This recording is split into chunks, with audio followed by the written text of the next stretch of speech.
Hello, I'm Jared Taylor with American Renaissance. Last week, Huffington Post South Africa published an edifying article called "Could It Be Time to Deny White Men the Franchise?" The author, Shelley Garland, answered her own question with a resounding yes. Take the vote away from the white man, and not just in South Africa, but everywhere. The reason, of course, is that white men are responsible for all the great evils of history, and she listed them for us: colonialism, slavery, war, genocides. The plan is that once we have lost the vote, women and non-whites will pass laws for what Miss Garland calls a redistribution of global assets to their rightful owners. White men are not rightful owners because, as she explains, quote, most of their assets, wealth, and privilege are the result of theft and violence. In other words, what we have, we stole, and we should give it back. People actually believe this stuff. So let's think about how that theft and violence would work. White men do tend to live in peaceful, low-crime places like this, or even in high-toned places like this. Well, how did white people get this place through theft and violence? Was it built by Indians and white men stole it from them? And it's true that there are white men who drive fancy cars like this BMW. Did the white guy get it through theft and violence? Was that BMW actually built by Bolivian women and the white guy stole it from them?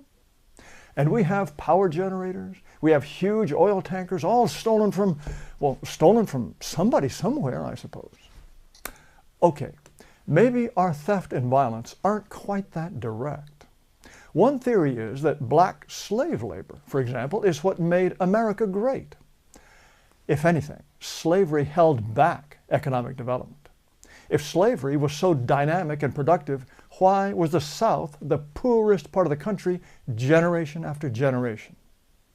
Now, it's certainly true that slaves helped white laborers and craftsmen build the White House.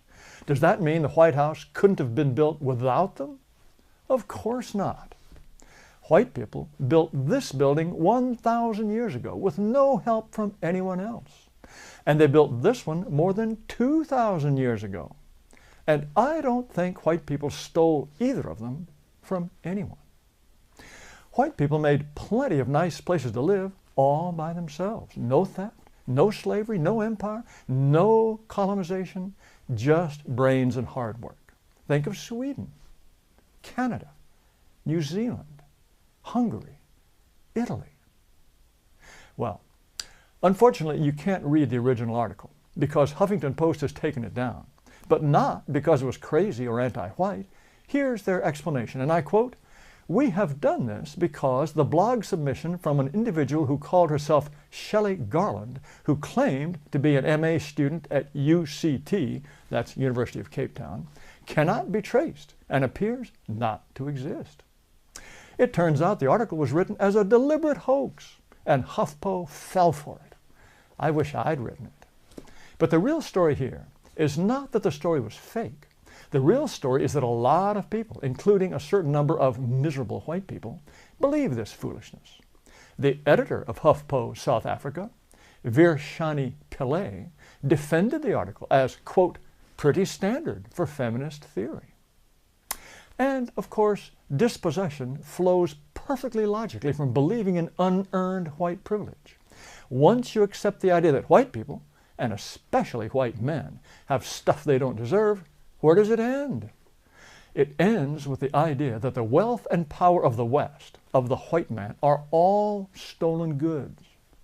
Of course, that wealth came from the Industrial Revolution, from science and mathematics, from discoveries and achievements that virtually without exception sprang from the minds of white men. We have enriched the entire planet. Naturally, the people who have achieved the least, who have most benefited from us, are the ones who most resent us. But it's good to know where we stand. And it's good to know that lefties recognize the reality of race.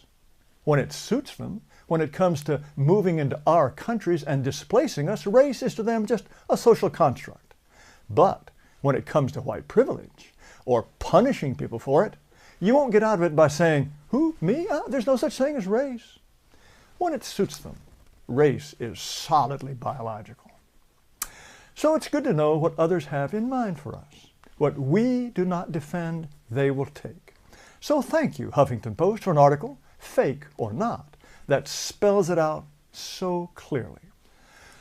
And thank you for watching. And be sure to subscribe to our YouTube channel and visit us at amran.com.